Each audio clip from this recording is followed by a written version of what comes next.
Well, it looks like the U.S. is now pushing for regime change in Lebanon.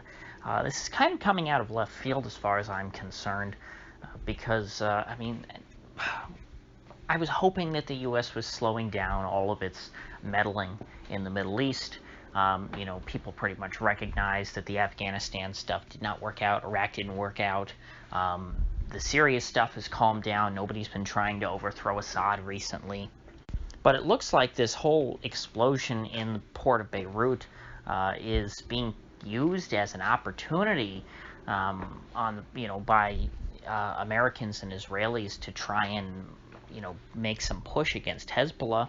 I don't really see the connection. They're not really doing a good job trying to make a connection because there probably isn't one. But they're kind of making these very vague accusations that somehow the explosion was, the fault of Hezbollah, like they were storing a bunch of arms there or something that they were going to give to Assad, I think, is kind of the story. Now, again, nobody's saying this, so much on the record because I don't think they have any evidence or even anonymous sources to say so. It's probably just all made up.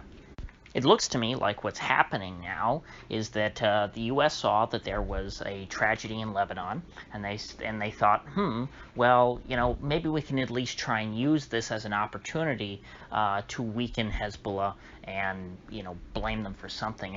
And actually, so what they're doing now is they're trying to sanction politicians in Lebanon who work with Hezbollah, and of course Hezbollah is a major political party in Lebanon, so that's a lot of the government, really, the government establishment. This is also coincides with all of this massive rioting that's been going on in Lebanon for a long time, largely over financial issues, the collapse of their currency, something that I hope we in America never experience, but something that we probably will at some point. This financial devastation has completely discredited the political establishment in Lebanon, and people, are pretty angry at anyone who's been in power. Of course, that would include Hezbollah and any of their other allies in the government, because I believe right now Hezbollah is in the governing coalition. And so the U.S. national security state says, well, we don't like Hezbollah, because Hezbollah is basically like Iran's 51st state. They're their best friend. Hezbollah is to Iran what Israel is to America, or depending on your viewpoint, what America is to Israel.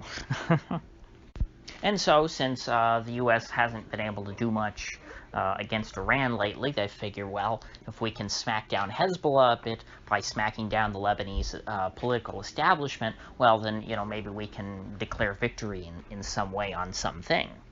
And so all of this what kind of got me started into looking into what the U.S. is doing right now in response to this whole Lebanese explosion was I was driving the other day and had on local AM radio, and Glenn Beck was on, a prominent conservative talk radio host, and he had a guest on talking about this explosion in Lebanon, and they were talking about it basically like it was a foregone conclusion that Iran or Hezbollah were behind the explosion in the port of Beirut, and they were talking about, like, okay, so what do we know about it, and why did Iran have ammonium nitrate stored there for so long, how long were they planning this, like, absolute, from what I can tell, total conspiracy nonsense.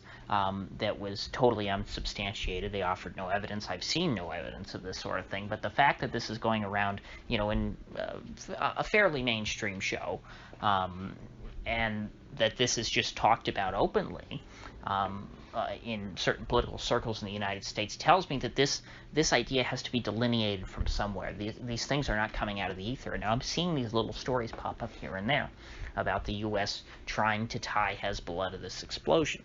In fact, it happened almost immediately on the day of, when all of the initial theories were coming out saying, oh, well, it was an Israeli missile that hit it, and then people were saying, oh, no, there was a fire in it, and it blew up a fireworks warehouse, or no, it wasn't a fireworks warehouse, it was a Hezbollah weapons cache. Okay, so this is one of the original theories from that day that people were just sort of throwing against the wall and seeing what stuck. And I guess the U.S. National security state, the deep state, the intelligence community, they just decided to pick up this ball of Hezbollah weapons cache and run with it. And say, see, isn't it so bad that Hezbollah has any political influence in Lebanon because they bring these dangerous weapons into the port, and they leave them there, and they end up exploding and killing a bunch of people. But, really this is all tangential to the major concerns of most people in Lebanon who oppose the government, and for very good reason, for very natural reason, because the government has destroyed their money and their financial well-being. And so the fact that these protests, which have been going on for a long time, protests and riots, it's been both. I've seen peaceful and non-peaceful. The fact that this is now being supported by the United States, it appears, quite openly, is a remarkable turn of events, and it signals to me that, considering how unstable Lebanon has been to begin with, that we might not get the perfect clean regime change that the U.S. likes, where there's some kind of military coup and a general comes on TV and says, "God bless the USA" or something.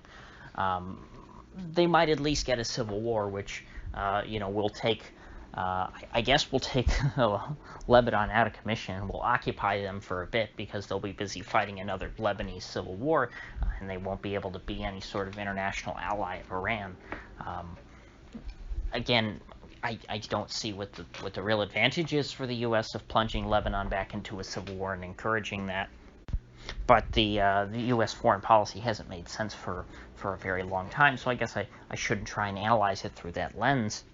I think that a lot of folks in the intelligence community are just suffering from, I don't know if I would call it Iranian derangement syndrome, but these guys in the military and in the intelligence community, once they get it in their head that a certain country is not sufficiently pro-American, that they are their mortal enemy, that anything that they can do to undercut them is somehow, great for America, even if it, even if it doesn't affect us that much and ends up hurting a lot of people in the Middle East.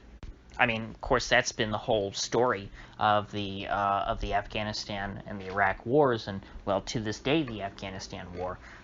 Nobody really thinks that it benefits the U.S. to stay in Afghanistan, but they think that it will hurt, America's enemies if the U.S. stays there. Civilian population be damned. Now, with that said, I've been a tepid supporter of the unrest in Lebanon for some time now. I don't really think that their government is that great. I think they've done a terrible job with the currency. I think they deserve a stable currency regime. I, of course, am a hard money advocate. I would like if everybody just went back to using gold and silver coins that the government can't print. Then you don't have to worry about your government printing a bunch of money and devaluing it. But we don't live in that world, so at least if they could have something better than what they have now, I'd be very happy for the Lebanese. Unfortunately, in reality, if you destroy the government of Lebanon as it exists today, I do not think that you're going to really end up with something that's so much better. You're probably going to get something that is much worse. And that's why I think that a civil war is much more plausible than a simple regime change operation. I mean, if the U.S. somehow convinced a general in the Lebanese military to overthrow the government and declare a coup, and to pledge his allegiance to the flag of the United States of America, Hezbollah wouldn't take that sitting down. Hezbollah has their own military. They have their own paramilitary force, which is quite powerful. So, I mean, Hezbollah at the very least, let alone plenty of other militias that I'm sure exist in Lebanon, would go to war with, whoever tries to lead a coup. A coup is not really possible in a country like Lebanon. And on top of all this, something that seems to support the hypothesis that the U.S. wants to spark a civil war in Lebanon again, which the Lebanese Civil War lasted a very long time. That is something that is, that's not a distant memory for the Lebanese. A good chunk of the population was an adult while the Civil War was still going on. But anyway, the other evidence that the U.S. seems to want this to happen is that they want to withdraw the UN peacekeeping mission from Lebanon. Now, I'm not a fan of UN peacekeeping missions. I don't think that the blue helmets really do much. I'm not a fan of the UN in general. If I could snap my fingers and make the UN disappear tomorrow, including all their peacekeeping missions, I'd do it. But the people in our government do take the UN peacekeeping missions seriously. They do think that the UN helps. And so by, wanting to withdraw UN peacekeeping forces, they are, in their minds, threatening to destabilize Lebanon. The U.S. and Israel are basically saying that, well, we don't want to enable this corrupt Lebanese government. We want the Lebanese people to go their own way and do whatever they want. We're not going to have the UN there to defend this regime. So, the Lebanon right now in a bad spot, and all of this pressure from the U.S. on top of that, sanctions, trying to pull out the peacekeepers, encouraging through covert means, I'm sure, the unrest. Things are not looking good for the Lebanese political establishment. So I can hope for the best, but I'm expecting the worst as far as that's concerned. And if you're in Lebanon, listening to this, please do stay safe. With that said, if you get anything of value out of this video, I'd appreciate you clicking that like button and sharing this video. And if you haven't already, please do subscribe, because I do upload every day and I'd hate to have you miss one. So I'll see you folks back here tomorrow.